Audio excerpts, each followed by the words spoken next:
Right, so I know it's been a while since the last video, starting this one off in the back of Pat.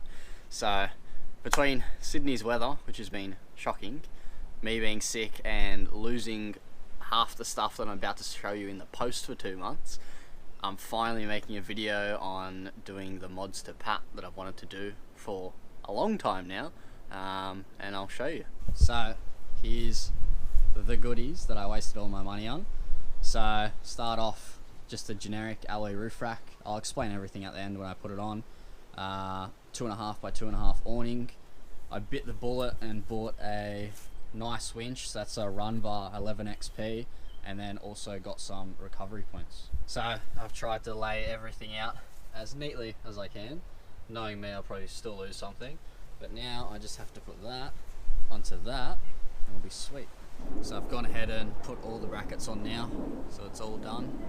So you got that little rubber strip that goes in the gutter, it seems like. I've just left them all hand tight, so when I put it on the car I can lift them all up. Just wondering how I'm going to get this bloody thing up there myself, so find out. I'm either going to look like a genius or a big dickhead on the internet.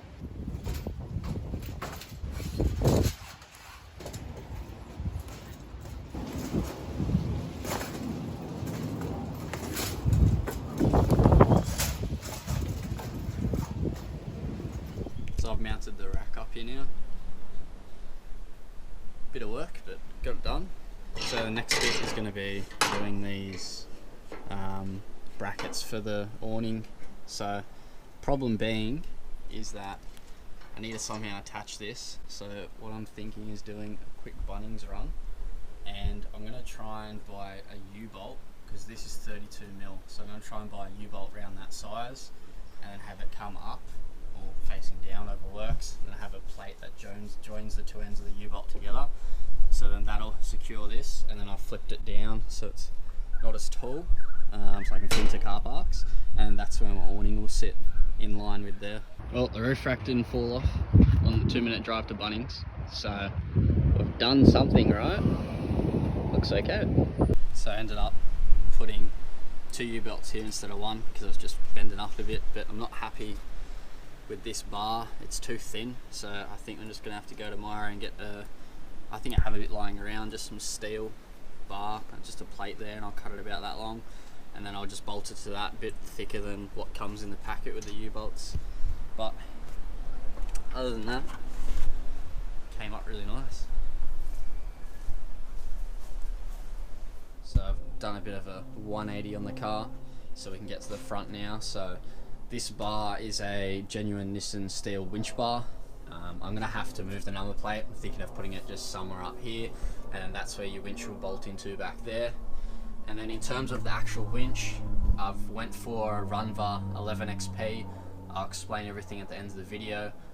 Pretty sure I'm going to have to rotate the gearbox side to actually fit into the bar, but we'll see about that.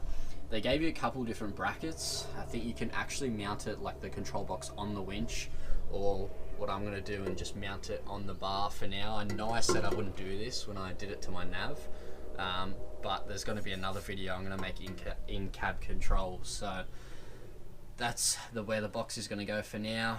All your leads and stuff, your isolator, you got your fair lead as well, and then I went to Repco and just picked up some 13 mil Corrie so I can wrap the leads in that so they don't get cut or anything like that.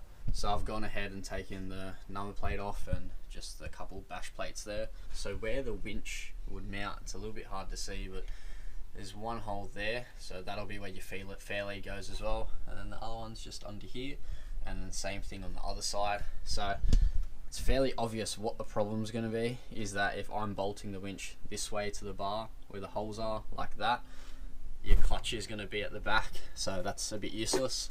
So what I'm going to do is just rotate this so at least either the clutch sits up or it sits forward, and then you'll be able to get your hand in there and turn it, and we should be sweet. I went to test fit the winch and I've realised I've cooked it, because having the clutch side, even though I rotated the housing, having it on the passenger side, the motor side of the winch actually hits. So what I'm going to have to do is actually flip this winch over, so technically it's upside down, and then I'm going to have to rotate the housing, the clutch housing again around the other way, so that the clutch housing will be on the driver's side, and then that leaves the motor on the passenger side, and then it'll actually fit and won't hit anything. So nice. So hopefully I've rotated the winch for the last time now. Now we're going to start the struggle street of trying to get that thing bolted up there.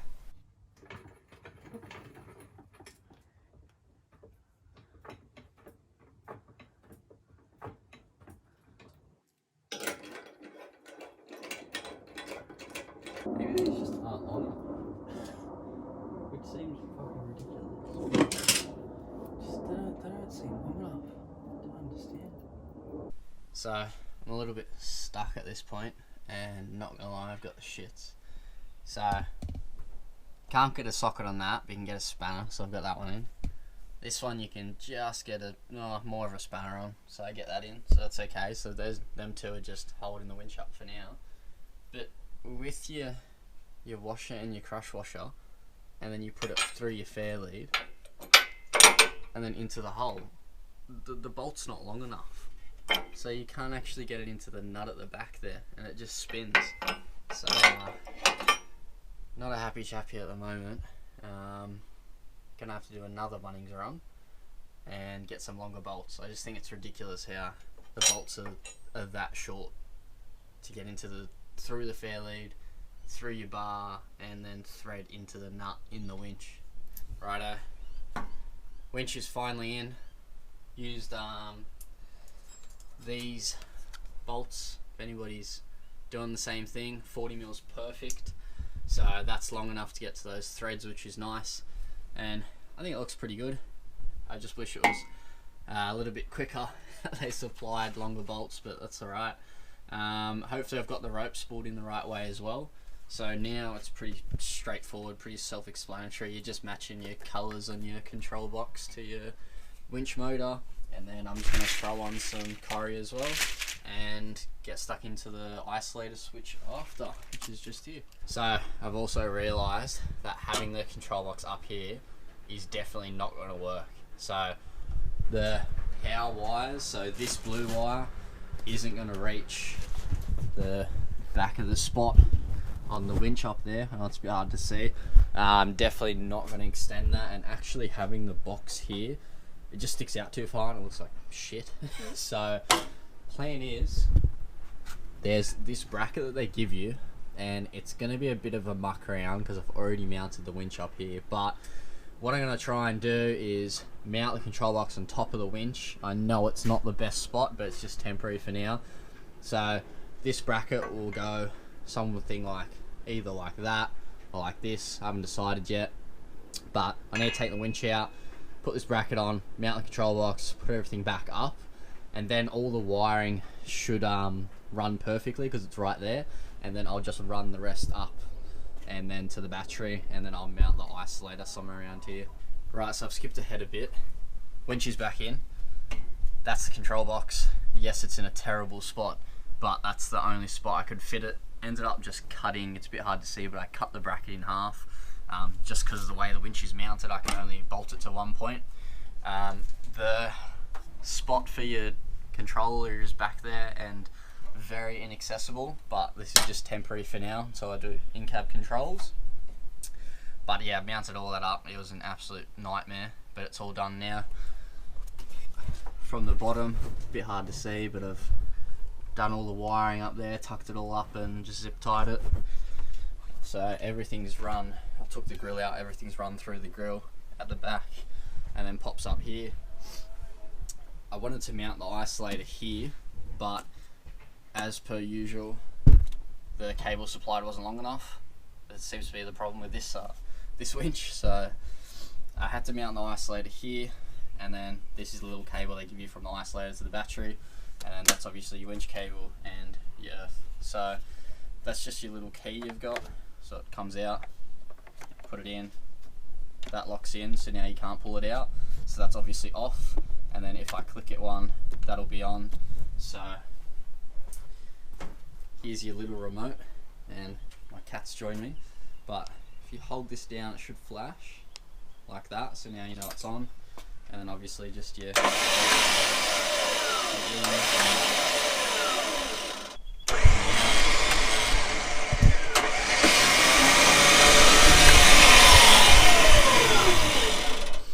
so that's all good.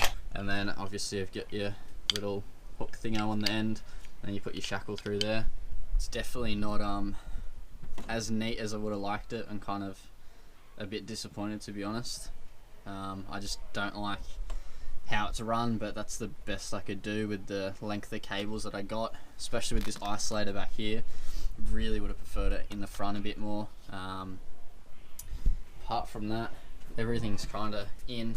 It's all solid, not going anywhere. I mean, it looks good. Hopefully it bloody works. Right, so I'm back at the usual spot that I film at. I'm filming this a little bit later just because I wanted to get the tyres fitted, so got them on nice and early this morning, and yeah, I reckon they're going to go pretty well. I was very happy with it, but we'll get to that eventually. So that's the car. I'm going to run you guys through it, everything that I did, what was shit, what wasn't shit, and we'll go from there. Starting off, we'll go top to bottom. So we just got your alloy roof rack. That's just a generic one. I think it was like on sale for about 650 bucks.